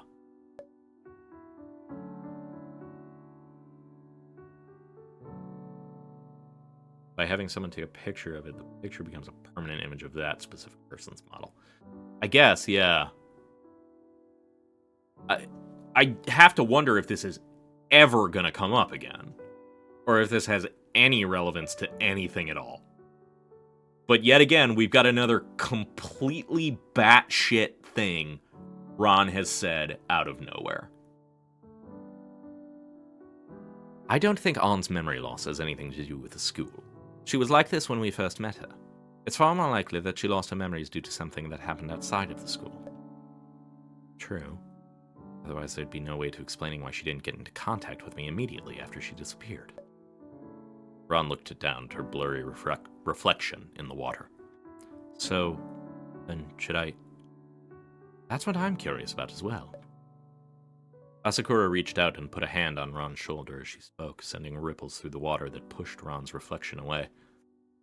There's no disputing your feelings for Ann at this point. But if your relationship was really as rock-solid as you thought, why did Ann leave you? Why aren't the two of you supposed to be together forever, after all? What happened? Ron's eyes widened. She suddenly realized that she had no idea when Ann had disappeared, or the circumstances of how she had disappeared. Her brain only contained the fact that Ann Sakura was not at her side, and that she was obsessed with finding her. The cause of all these events had somehow slipped from her memory. No, calm down, this isn't important. Probably one of the memories I know I'm missing. I'm sure I'll remember it again once I leave. Being with Miss Sakura is the most important thing. Everything else is inconsequential. You're right, I don't remember. It's not important, though. I'm sure that Miss Sakura will tell me why once she's got her memories back. Asakura pulled her hand away from Ron. She shifted her gaze away from Ron as well, returning to looking straight forward. You really do trust her. You treat Ann as your reason to continue living, don't you? I want to know how you accomplished that. What made it possible for you to make someone else your reason to live? I have no interest in discussing Miss Sakura with the others. Ron rose up out of the bath. Hot water streamed from her body into the bath, raising splashes that forced Asakura to squint her eyes. Plus, doesn't Indo deeply value you as well? Maybe you should have this conversation with her, not me, after all of this is over. Ron looked down and saw that Asakura wore a very peculiar expression, but not quite smiling as she stared at the misty surface of the water. Still be recovering from the shock of Indo's death. Let's leave her alone for now. Well, I'm heading out now. Bye. Asakura didn't say a word in response, only nodded. Ron didn't think that she wanted to be alone in a room with Asakura. She quickly left the bathroom, shut the door with great force.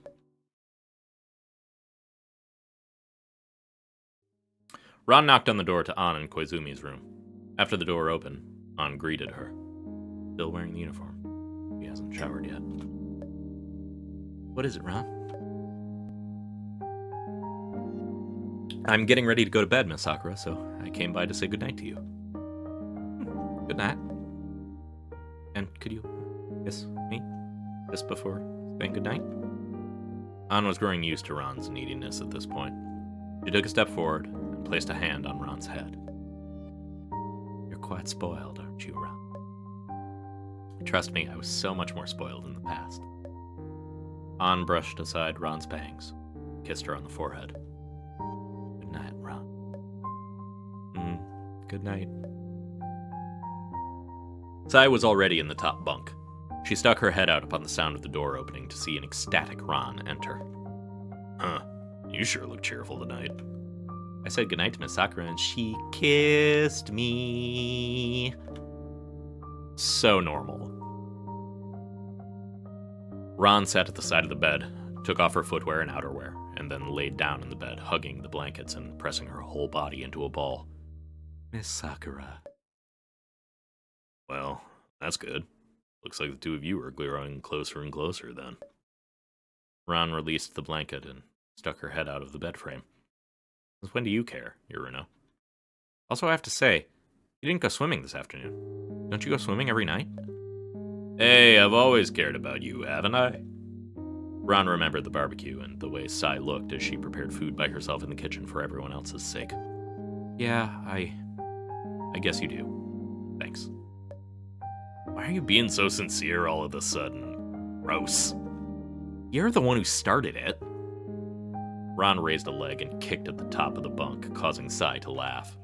Okay, that's enough horsing around. Let's get to bed. Still have to finish dealing with Indo's case tomorrow. Yeah. I'll take a nap for now and wake myself up later to perform a recall. Recalls are best when you're safe and comfortable in bed. Ron opened her eyes. Wiping her eyes with the back of her hand, she turned to her phone and see that it was now 3 in the morning.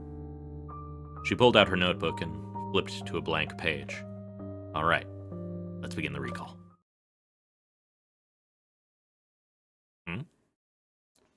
Strange recall. Let's check it out later.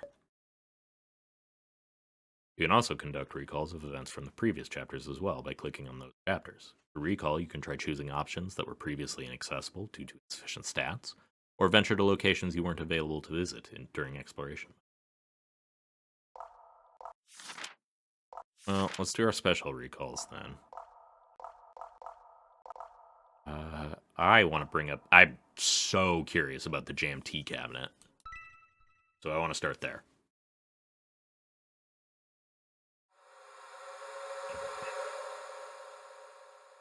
What the hell is the point of this recall point?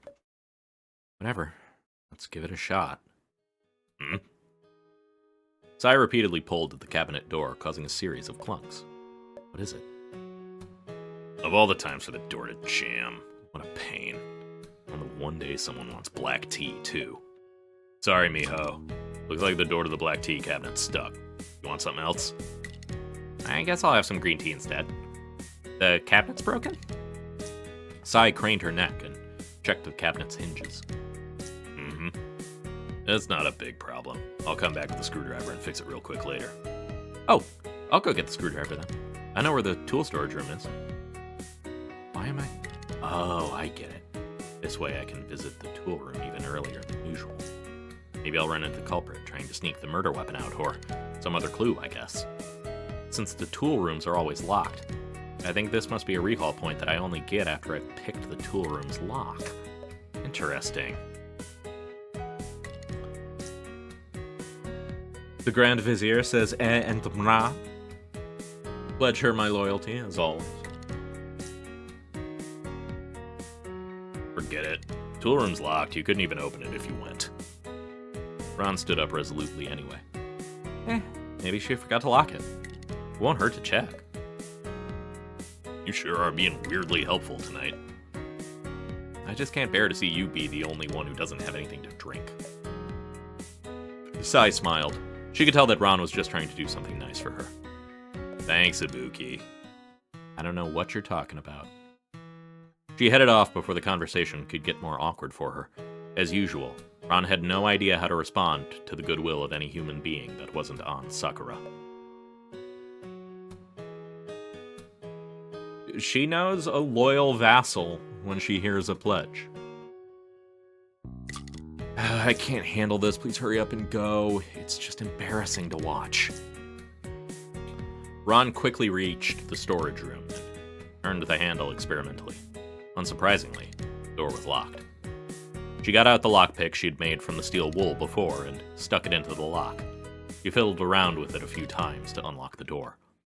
Pushing open the door, Ron fumbled in her pocket, trying to get her phone for some illumination.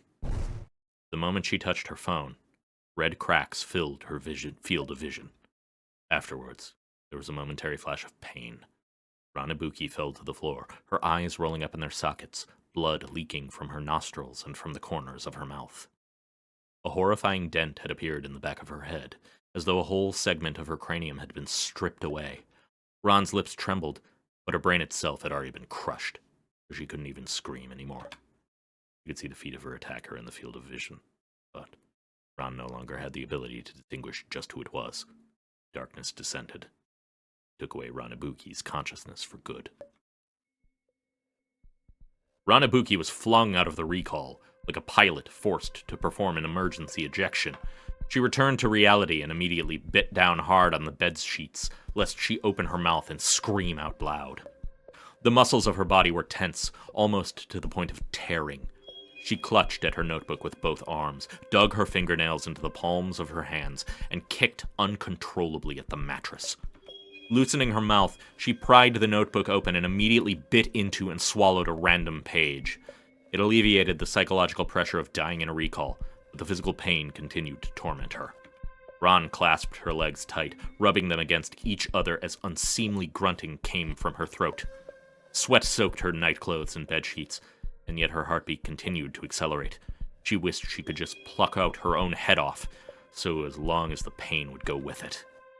"Ibuki, you all right?" Ron was afraid to open her voice and answer. She was afraid that the scream she'd been holding would come bursting out if she loosened her grasp. She waved her hands in an irregular pattern, trying to let Sai know through gesture that she didn't need to worry about Ron. Perched atop the bunk, Sai stared down at Ron from its edge. She remained silent for a while before speaking. "Should I go get Sakura?" Ron opened her eyes wide, letting the tears roll out and down her face. She finally opened her mouth and tried to speak. The attempt proved unsuccessful. She opened and closed her mouth several times before finally managing to get a paltry few words out. "No, it's fine." "Well, okay then." Sai could tell that Ron would rather others not know of her current state, so she abandoned this line of inquiry. "If you feel so unwell, you don't think you can handle it, then call me, okay? Even if I can't help directly, I can still get Sakura over here for you or something." Ron shrunk her neck inward, closed her eyes tightly, forced herself to nod. The notebook page she'd consumed was taking effect, at least. She could feel her brain slowly recovering from the concave shape it had been forced to assume. Fucking hell! She felt her faculties of reason gain control over her body once more and placed her hand on the cover of the notebook once again. "Next time, please prepare a less stimulating recall for me, maybe." Ron flipped over and stared at the upper bunk. Even though she was still panting with sweat-soaked bangs stuck to her forehead, at least she was finally able to think normally again. "So, what information can I get from this ambush? The person who attacked me was either the culprit or working with the culprit. No doubt about that. Did I run into her as she just so happened to come back to return with a murder weapon? Or perhaps the culprit ran into me just after she'd picked up the murder weapon and was afraid I'd discover something amiss, so she preemptively decided to silence me? It's hard to determine who it was that attacked me anyway. Even the students at the tea party could have found some excuse to leave their seat and follow me, since they'd heard that I was visiting the tool storage. From the angle of that impact, the attack came from behind and above, at a downward angle, but it's not like that's useful information. Even Toyama could hit me from that direction so long as she was wielding something long enough." Ron rolled over and sighed. "So what? I died for nothing this time? Maybe I could do that recall another time. I'd learn something else, but honestly, really rather not. Well, at least let's make a note of the time that I got attacked."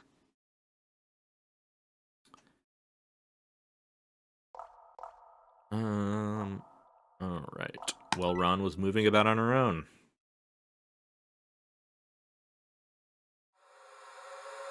Hey, those are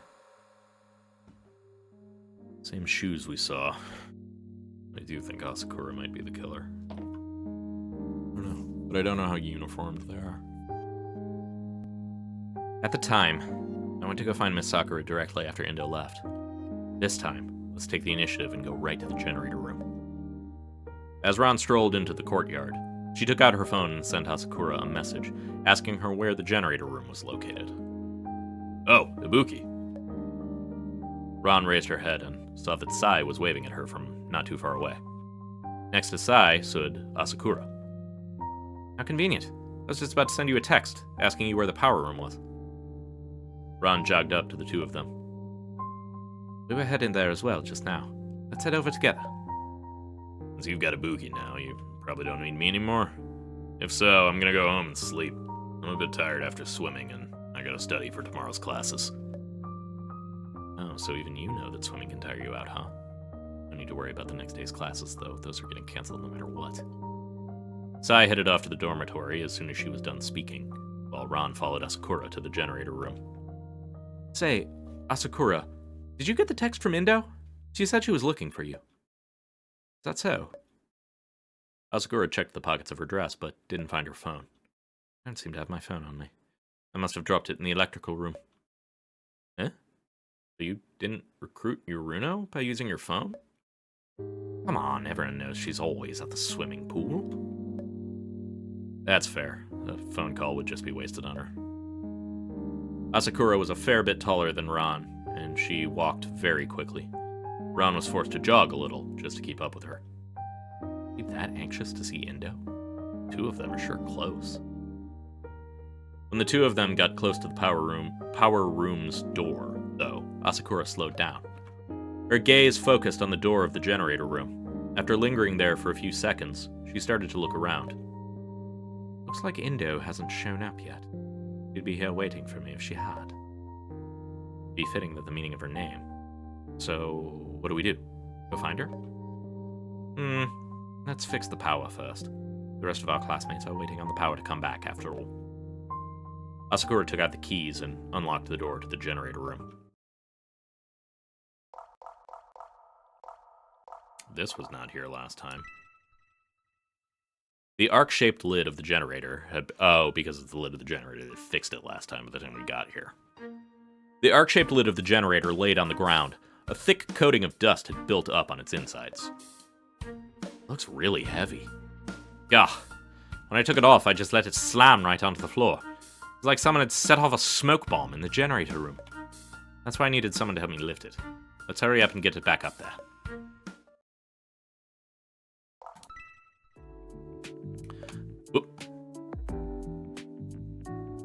The lid of the generator had been removed and set to the side. Ron stuck her head out to get a good look at all the internals of the generator, but she had no understanding of generators and couldn't tell what the problem was. This model of generator looks pretty old. Does it get loud when it's running? Of course. At the start, when I was trying to figure out what the problem was, I had to investigate it while it was still operating. It practically made my ears explode. I don't really get it, but it sounds pretty dangerous.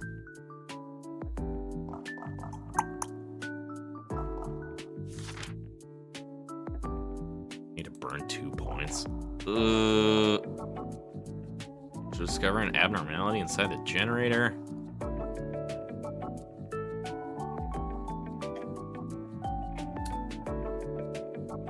No, I think I gotta fail this one. That's too much for one check. The repairs are finished already, though.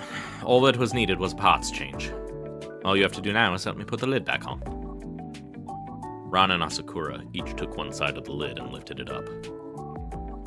It's so heavy. No wonder Yuruno ran for it. My fingers are gonna hurt once I've left this recall point.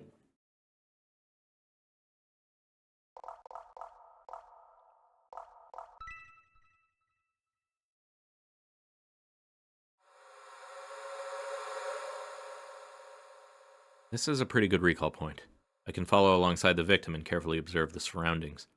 Hopefully I'll pick up on something. You go ahead if you're worried. I'll keep looking around on my own. Thank you. My apologies, Ibuki-san. I'll be off then. Actually, wait, Indo. I changed my mind. I'm kind of curious about the generator room, so I guess I wouldn't mind seeing why the power went out. Oh, okay. Then I'll send Asakura a text, so she knows we'll be going to find her. Tama focused intently on the screen of her phone, holding it with her left hand and clumsily tapping the numpad with her right. Ron had to help steer Tama because she was so focused on her phone that she wasn't paying attention to where she was stepping. He really wants to see Asakura, huh? And go, Tama muttered the words she was trying to type under her breath as she tapped them in one by one. Her input speed was pathetically slow, and her gait was unsteady. Ron couldn't help but grip her shoulders tightly so that she didn't fall. Indo's shoulders are so tiny, and the expression she makes, the way she moves, are both so precious. At that moment, both the Ron inside and outside the recall were thinking the exact same thoughts. Still not as precious as the photos of Miss Sakura from before, though. Those photos of her could move. I'd bet they'd be even more adorable than Indo. In the end, it took until the two of them had exited the school building for Tama to finish sending her text. Ron surreptitiously retracted her hands from Tama's shoulders. Okay, I'll take you to the generator room now, Ibuki-san. You didn't notice my hands at all, did she? There's a bit of distance from here to the power room. It'd be nice to get in a conversation with Indo on the way. That's something that the version of me in the recall point would have decided to do. Right? Ron needs to recall a cold shower. Ron needs to fucking chill. You know, Indo, I feel like Asakura is one of the most capable people at this school when it comes to taking care of herself. You're suggesting that I'm needlessly concerned about her, Ibuki-san. Oh ho. Conversation initiated. Ron nodded. I just felt like I should do something for her. I want to serve her faithfully, just like how I took care of the young mistress's needs before. She really just used the words serve, huh? Which family did Indo serve under back then anyways? The young mistress you're talking about. What kind of person was she? The young mistress? As a person, she was like an ice cube. You mean she was cold and frigid to others? A bit, but it's more like ice cubes feel very cold and hard to the touch, but actually, they're unstable, no? At any point, they might melt and evaporate and disappear forever. That was the impression the young lady gave off to me. After the earthquake, we relied on each other to survive. If I wasn't around, the young lady would have surely evaporated. I see. I didn't want to hear a goddamn flowery metaphor. I wanted specifics. First name and last name. What's interesting is that Indo seems to think that Asakura is the same kind of person.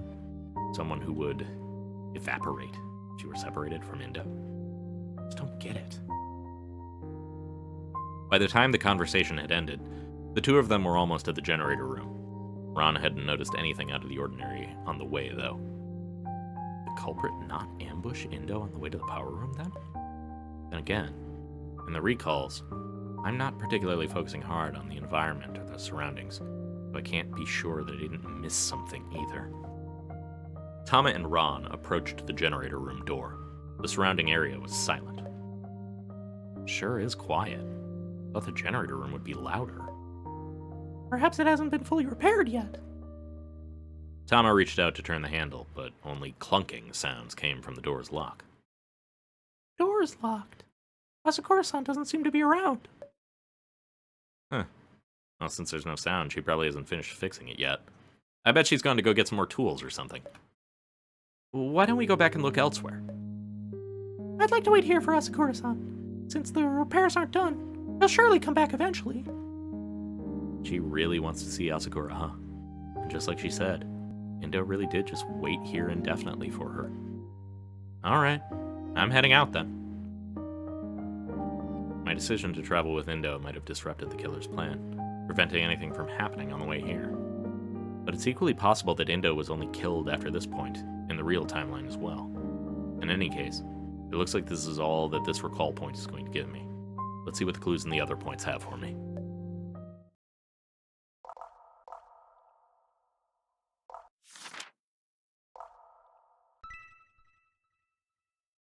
Ron closed the notebook and ended the recall.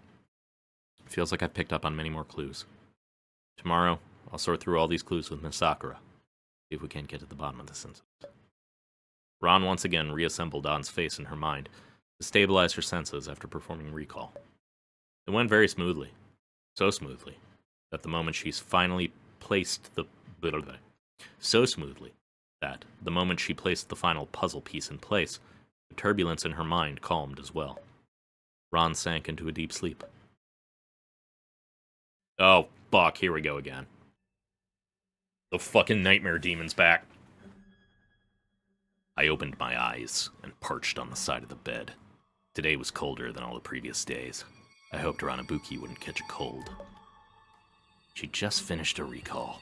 She's very tired and she needs rest. You should go. It didn't speak. Its pallid head, like organ, simply pulsed at me at an inconsistent frequency. The sound of revolving stellar bodies erupted with even greater force than last time. However, stars glimmered with faint light within the spherical masses that made up much of its lower body. I suppose that was where the sound was coming from. I'm pretty sure I know what it was that you did, but I don't really know why. Protection.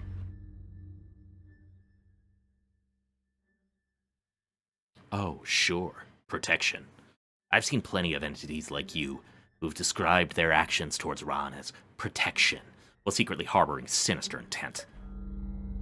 To match her expectations, I have utilized everything at my disposal. To comfort her inner heart, I have woven suffering. You're just like all the other things that have appeared to interfere with her before. You just want to satisfy your own desire for her. Protection, companionship, whatever. Those things are all excuses. Ron only needs one abnormality at her side. That abnormality is me. The sound of exploding galaxies rose in intensity, and its head crept closer towards Ron's. The beloved child of the mother of humanity is irreplaceable. The claws of desire eternally creep closer to her, including yours as well. Raising my hand, I seized it by its irregular head and squeezed tight. The irregular pulsation of its head ceased, but the sound of the stars grew even wilder. I was certain that the sound was its heartbeat. In my heart, the irreplaceability of Ranabuki is different from what you all mean by irreplaceable. I opened my hand, and it immediately pulled back to put some distance between me and it. But it didn't seem to want to get too far away from Ranabuki entirely, and it slowly approached once more. It was obviously scared of what I'd just done. But what I feel is completely irrelevant to you. Hurry and leave. Ron needs rest. The sound of the stars quieted, and it slowly shuffled its body, though it didn't look like it was trying to leave the room. You love her. I just want to be by her side. Protect her. That's all. Just like a weapon that a moral human might use for self-defense, Ranabuki could utilize me to protect herself as well. It was just that I continued with this duty, even while she was asleep. I sat on the edge of the bed and opened the notebook, lightly caressing the words that Ron had written down herself. There were far too many holes in the notebook. I suppose that was inextricably Ron's memory loss, but the greater part of the responsibility was on me. I knew what it was that Ron had forgotten, and the empty pages of the notebook once have held information that would have been very painful to her. If she could forget all those things, be like everyone else, forget everything after the passage of the great rains, and no longer be treated as the beloved child of the mother of humanity. You can sense the outside world, can't you? Can you not? Does the rain yet continue to fall? The reign of the mother has yet to abate, and shall not until her cherished wish shatters. It's good that the rain is yet to end. This way, the world can continue to operate peacefully. I closed the notebook and put it back where it was originally. Ron ought to get herself some sleep now. Leave quickly. Don't come back. Every time I borrow her body, it puts heavy mental stress on Ron. I don't want her to have to eat more paper. If she ate any more, my residual personality would diminish even further. But even if that happened, eventually I'd wind up with the same personality as Ron Ibuki, and that wasn't so bad. The thing coiled up in its body and retreated towards the darkness at the door. Once it had left the room completely, with even the sound of the revolving stars fading in the distance, the door to the room closed on its own. I laid back down on the bedsheets, hugged her shoulders. Good night, Ron Ibuki. Oh, it also mentions on Sakura's shoes. Okay, so those shoes are not a telltale thing. Anyway, that's the sleep demon that shows up sometimes and says cryptic bullshit.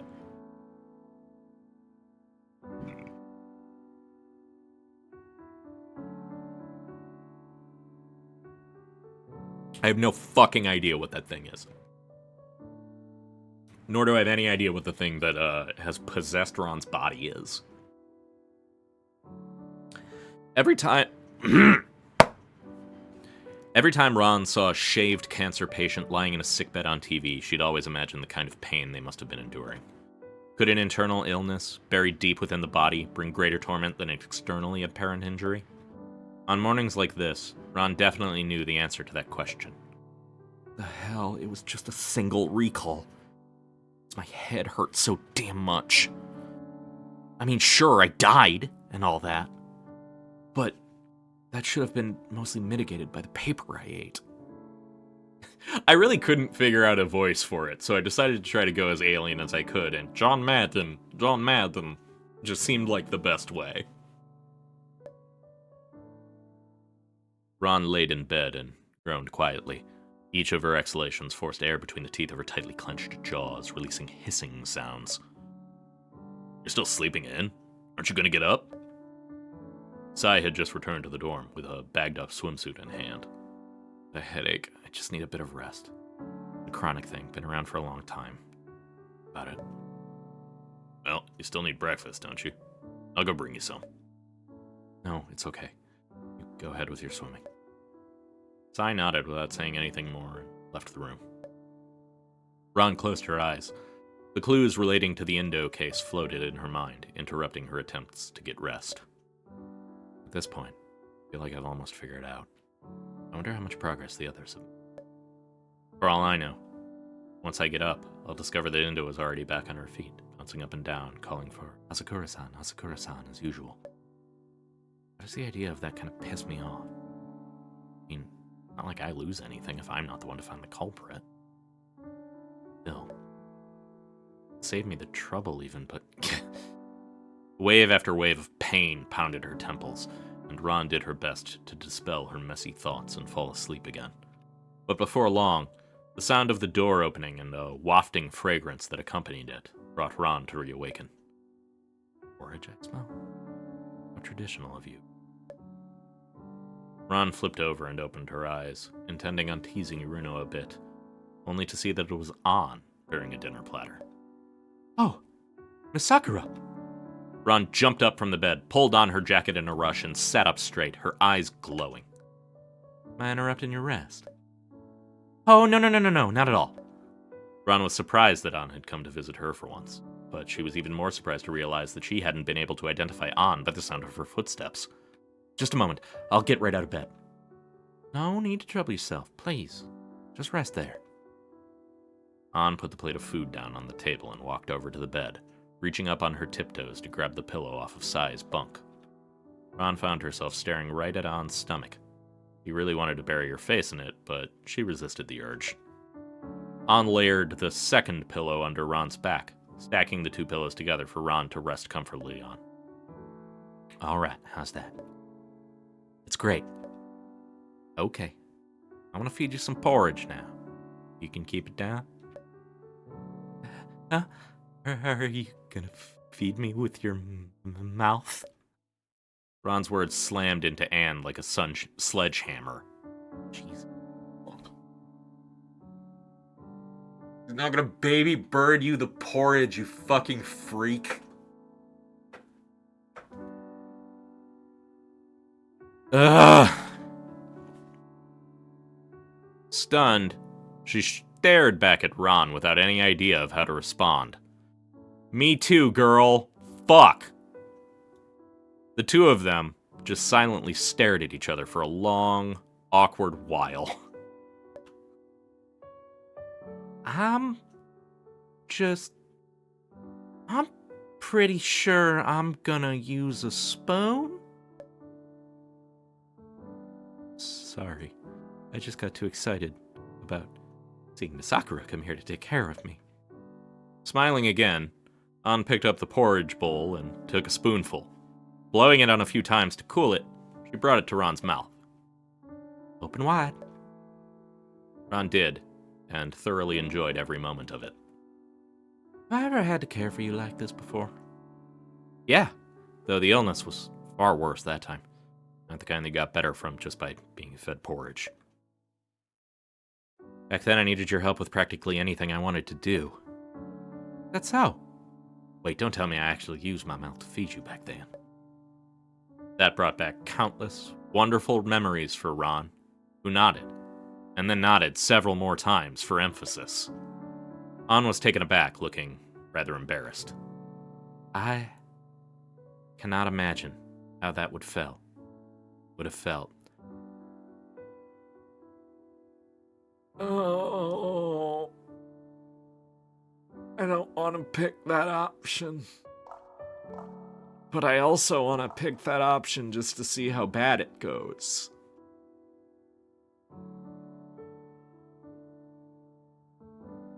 Guys, help. Chat,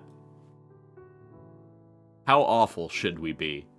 Neither. I'm just gonna close the game. We're done. Yeah, they are. They're both awful. I fucking hate Ron sometimes. Specifically whenever she has to interact with An. I'm gonna do the worst thing. Guys, I'm doing the worst one.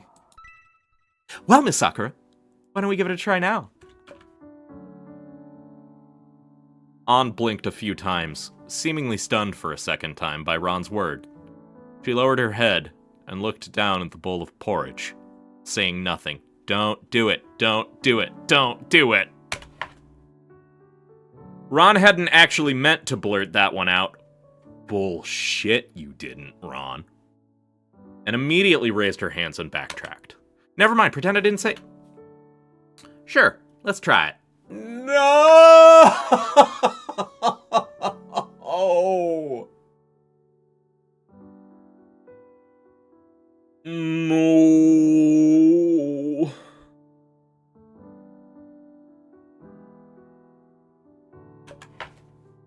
What? An picked up a spoonful of porridge and put it into her mouth before setting the spoon in the bowl and taking Ron's face in her right hand.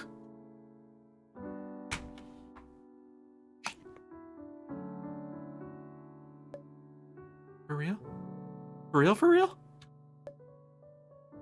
Ron leaned forward into it as An closed her eyes, tipped her head slightly to the side, and approached. Their lips had almost touched when suddenly An made a sound. Oh. What? I accidentally swallowed the porridge. Well. An started laughing and Ron smiled as well. This was more than enough, she felt. Maybe another time, Miss Sakura. Honestly, we probably should have just spilled porridge everywhere trying to mouth it. Anyways. Back before, you mostly just used your mouth to feed me any medication when I didn't want to take it. Well, I hope you won't need any more medicine in the future and that you'll get better soon. So I hadn't prepared that much porridge for Ron, and An quickly finished feeding all of it to Ron. An puts up with so much. An is really dealing with just the worst person you know. The worst, clingiest fucking... Ugh.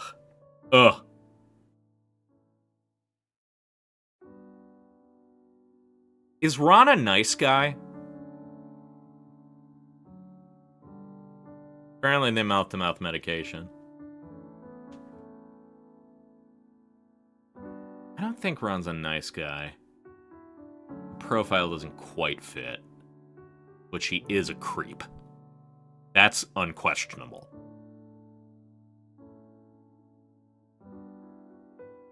To Ron, An's presence was far more therapeutic to her headache than the bowl of porridge itself was. So, are you feeling any better? Of course! With Miss Sakura around, all illnesses are banished instantly. An brushed the hair on Ron's face and tapped her own forehead to Ron's. Only after a long time had passed did An pull back. She spoke as she helped neaten Ron's hair. I tried to imitate what Miho does to test her temperature, but I just realized I don't actually know what a fever is supposed to feel like. Ron is definitely a nice guy adjacent. Yeah, it's the pedestal nation, like the pedestalization of An and that entitlement is very there, but she doesn't have the, like, passive aggression that comes with it, I think. It's okay. I'm completely fine now. Do you want to try getting out of bed and going for a stroll? Let's go to the observation deck. I was just thinking of what I wanted to talk to you about the case, Miss Sakura. An helped Ron out of bed, and even helped get the shoes that Ron had haphazardly thrown into the bed last night out for her. Ron was a bit embarrassed about it. She quickly pulled on her socks and stuffed her feet into the shoes before leaving the room with An. When she pushed open the door, she saw Asakura opening her room's door as well, directly across the hallway. Buki-san, did you just get up? Didn't feel well today, so I laid in bed for a while. You? Without Tama, nobody was around to wake me up, so I overslept without noticing. Oh.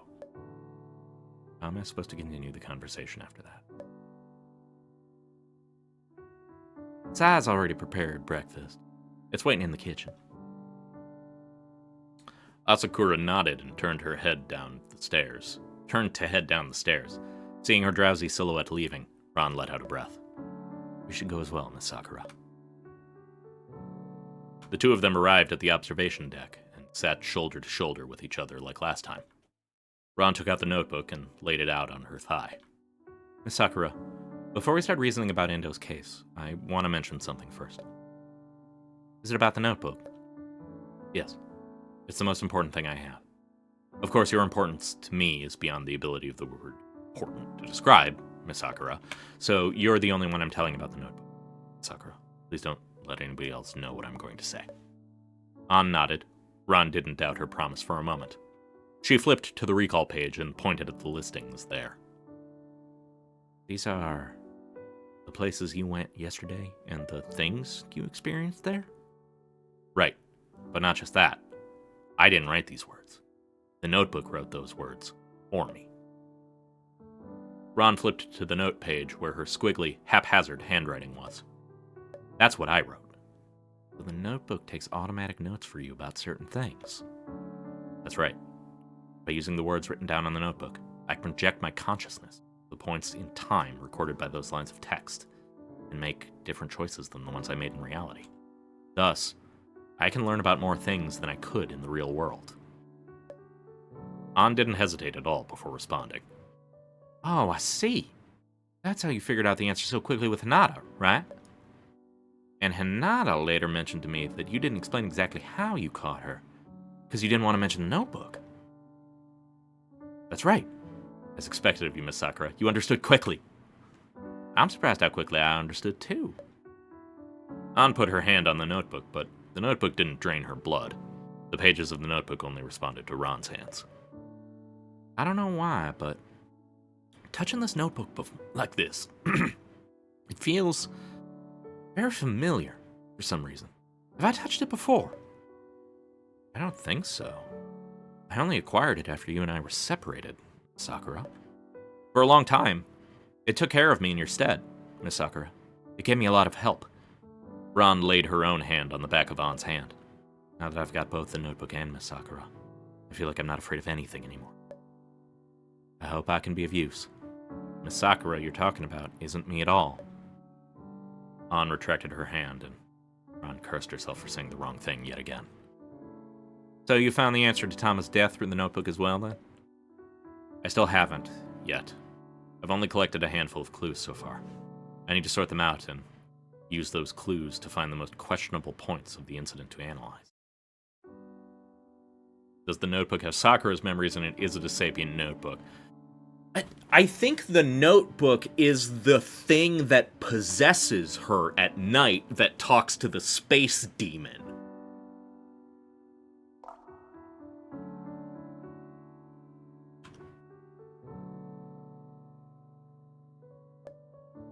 Okay, let's begin then.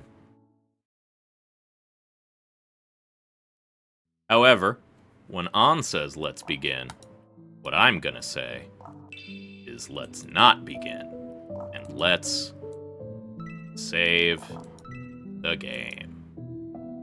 Because it's that time of the day, folks.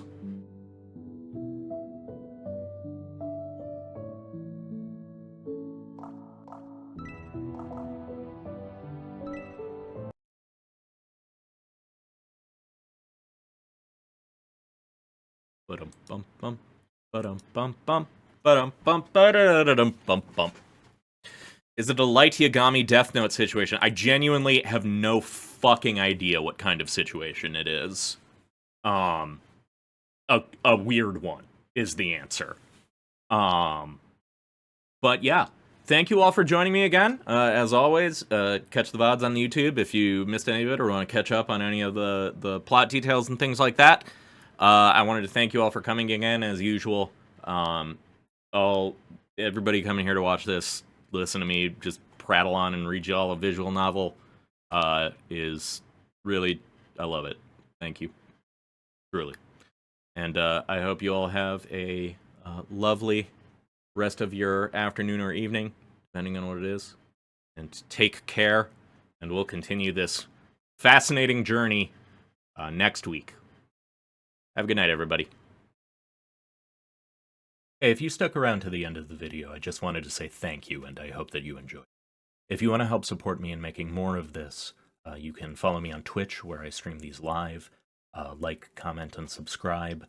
I suspect you all know how this works by now, but it really does help a lot. Thanks.